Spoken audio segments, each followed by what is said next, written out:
I'm here, I sort of had a specific speech plan where I came out and I think pleased the business side of the fashion industry, the creative side. I felt like this FIT has this reputation for being really great about business and design.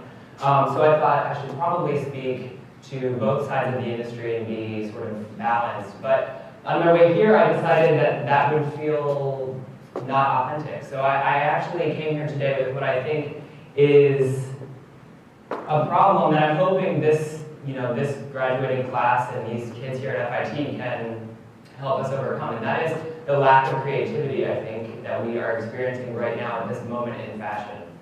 I think, we look to fashion as this whimsical place to escape. When I was a kid, I would look through these fashion magazines and these images would inspire me, the clothing would be well made, the designers would have a distinctive point of view, and I think we've kind of lost that a bit. I think we've kind of been designing for the consumer and the bottom line, and we've got CEOs that are telling designers how they should design based on previous sales. And big business and sales are a part of life. I mean, it's an important thing. We have to make money. That's key.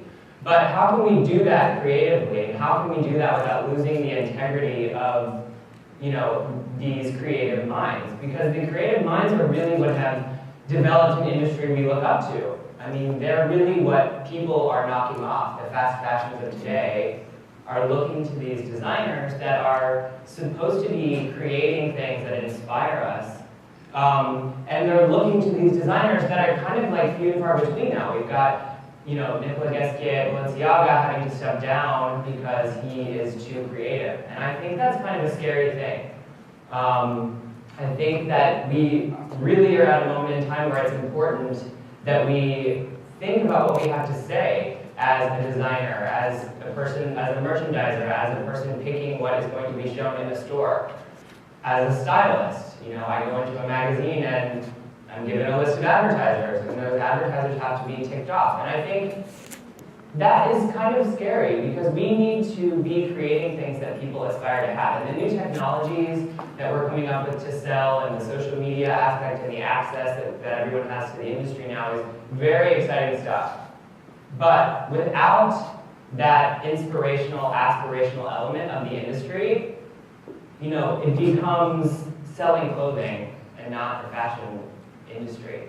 I find there's a big difference in selling clothing and selling fashion, or in styling, wardrobe styling and styling clothing and styling fashion, or buying into a brand that we know will sell versus buying into a brand that we respond to.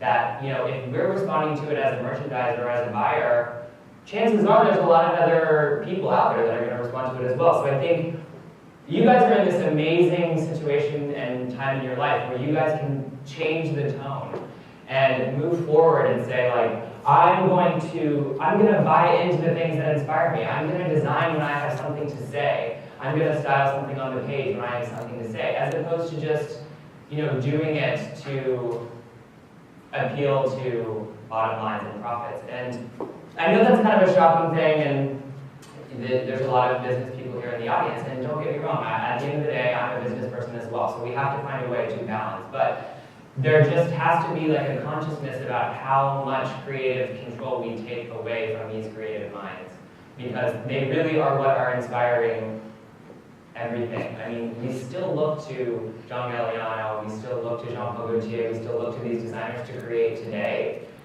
because those were visionaries. And we haven't forgotten about them, we're just sort of taking their ideas and watering them down. The thing that I think is important for designers and stylists and even buyers today to do is cultivate your own creativity. Like, look around you and determine what inspires you.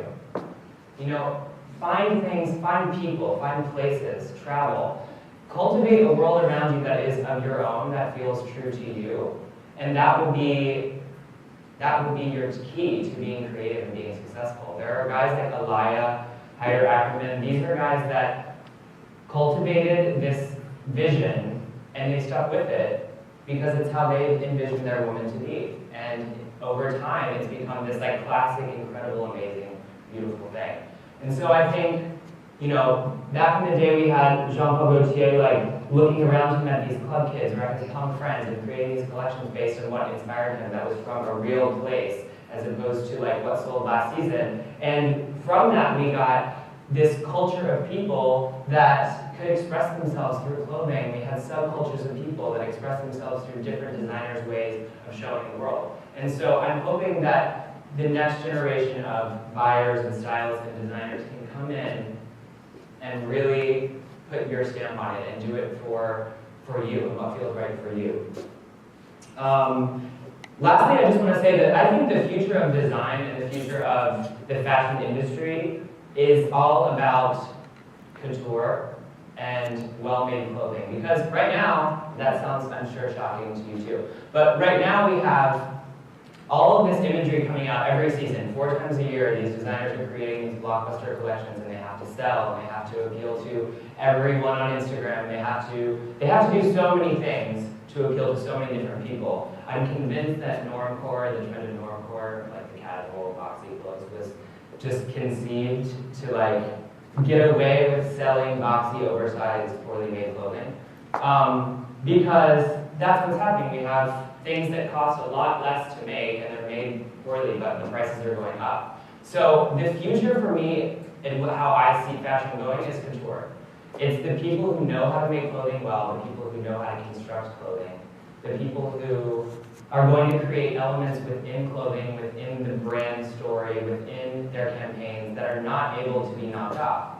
Because the counterfeit knocked off part of fashion and the trickle down is really, I think, it's pretty scary, and I think designers see that now. So over the years, they've had this like mentality to like create for the bottom line, but they're seeing that now it's so easily knocked off that they have to stand out in a different way. So they're creating these intricate, beautiful garments again. You watch Givenchy this season make these incredible garments that had structure to them. They had a shoulder to them. They were embellished by hand. It's like, that is going to be the future of how you stand out as a designer to me. It's not going to necessarily be the road to the largest financial success overnight, but I do think it's the key to, you know, your personal creative happiness and to inspiring everyone around us.